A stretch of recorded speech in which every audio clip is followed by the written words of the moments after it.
انسان جنت کی کوشش کو ٹالتا ہے، یہ بھی شیطان کا دھوکہ ہے۔ شیطان بولتا ہاں اپنے کو جنت کی طرف دوڑنا ہے، پہلے تو دوڑنے نہیں دیتا، دنیا دنیا دنیا، لیکن انسان کسی طرح سے جان بچا کے باہر نکلے، شیطان کے جال سے باہر نکلے، شیطان بولتا ٹھیک ہے کرنا ہے، ابھی نہیں، پہلے یہ سارا سیٹ ہو جائے، جاب سیٹ ہو جائے، نکاح ہو جائے، ریٹائرمنٹ ہو جائے، فلاں چیز ہو جائے، سارا جب سیٹ ہو جائے گا تو ہم اس کی بات کریں گے۔ یعدہم ویمنیہم، شیطان کیا کرتا ہے؟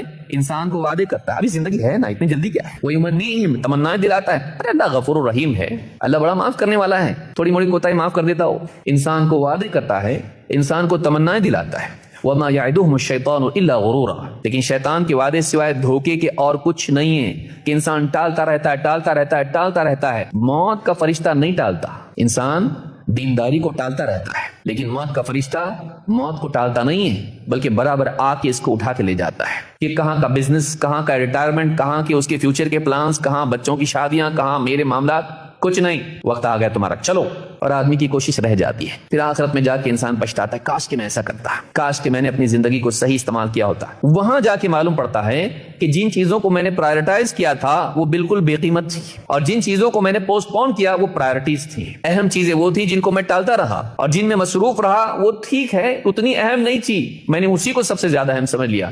ان کا اب سگنیفیکنس کچھ بھی نہیں آخرت میں، ان کی کوئی اہمیت نہیں آخرت میں، وہ دنیا کی حد تک تھی، لیکن میں نے دنیا کا سوچا، آخرت کا نہیں سوچا۔ آج وہ وقت ہے جس کے لیے ہم کو تیاری شروع کرنا چاہیے۔ اللہ کے نبی صلی اللہ علیہ وسلم فرماتے ہیں من خاف ادلج، جو ڈرتا ہے وہ راتوں رات سفر میں نکل جاتا ہے، ومن ادلج بلغ المنزل، اور جو راتوں رات سفر میں نکل جاتا ہے وہ محفوظ منزل پر پہنچ جاتا ہے۔ اور میں عام طور سے قبائلی زندگی میں لٹیرے بہت ہوا کرتے تھے، اور وہ سفر چونکہ لوگ قافلوں میں کرتے تھے اور سفر میں کئی جگہ پڑاؤ ڈالتے ڈالتے ڈالتے منزل پر پہنچتے تھے۔ لٹیروں کو معلوم ہوتا تھا کہ ان کا اصل وقت، ان پہ حملہ کرنے کا، لوٹنے کا وقت وہ ہے جب وہ غفلت کی نیند سوئے ہوئے ہوں، اور رات کا آخری حصہ جو فجر سے قریب ہوتا ہے اس میں سب سے اچھی نیند آتی ہے، ایسے وقت میں وہ حملہ کرتے تھے۔ عقل مند قافلے والے ہوتے تھے جو راتوں رات اس جگہ کو چھوڑ دیتے تھے جہاں حملے کا امکان تھا۔ وہاں لٹیرے آئے، دیکھیں یہاں تو رکے ہوئے تھے لیکن نکل گئے تو بچ کے نکل گئے، اور اس طرح سے وہ اپنے پڑاؤ کے اوقات تبدیل کرتے کرتے کرتے محفوظ اپنی منزل پر پہنچ جاتے تھے۔ اللہ کے نبی صلی اللہ علیہ وسلم نے آخرت کے سفر میں یہی بات بتائی ہے۔ جسے اندیشہ ہوتا ہے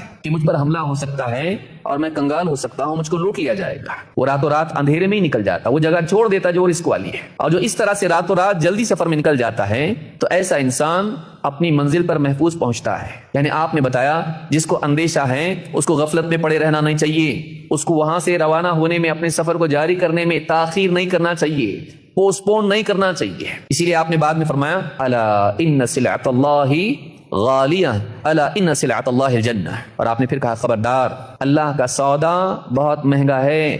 جو اللہ دے کے کچھ مانگ رہا ہے، جو اللہ تعالیٰ نے پیش کیا ہے، جس کو لینا ہے لے لو، جس کو خریدنا ہے خرید لو، تو سلعہ اس کو کہتے ہیں جو پیش کیا جائے کہ لینا ہے تو لے لو، لیکن اس کے بدلے کچھ دینا پڑے گا۔ الا ان سلعۃ اللہ غالیہ، اللہ کا سودا، اللہ کی پیش کی ہوئی چیز بہت مہنگی ہے، سستی نہیں ہے۔ کیا ہے وہ؟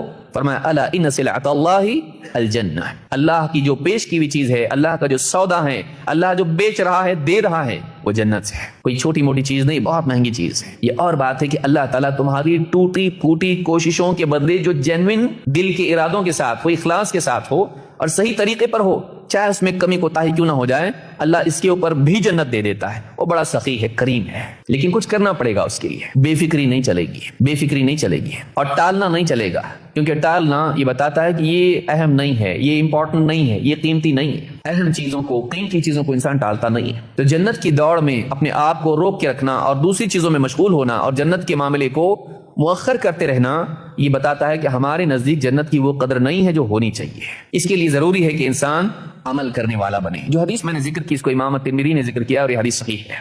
السلام علیکم ورحمۃ اللہ وبرکاتہ۔ کیسے ہو جناب آپ لوگ؟ خیریت ہو دوستو؟